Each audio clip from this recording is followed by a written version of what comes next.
never stops. It kills all day, every day. It kills in our name. It uses our wealth. We are responsible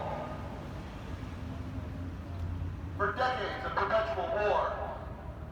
All in the name of corporate profits. This is immoral. This is irrational. This is illegal. And it's got to stop.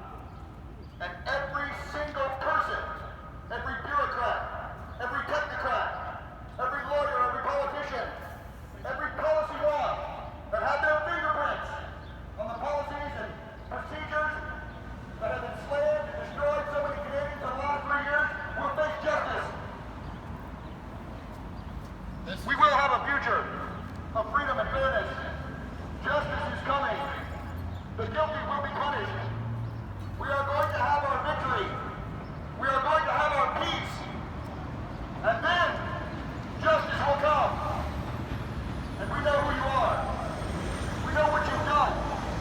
And we know what needs to be done. We must have justice. We stand for the victims. Millions of Canadians who had their lives destroyed because of lies. Lies and corruption. Lies and corruption that exist because of indifference. As long as we continue to respond to the suffering of our neighbors with indifference, this suffering will grow, and it will soon engulf us all. The doctrine of indifference always serves the oppressor.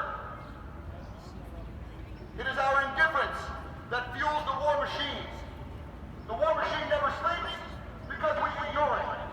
As long as we continue to practice apathy and ignore the pain and crime and suffering around us, it will grow and all will be lost.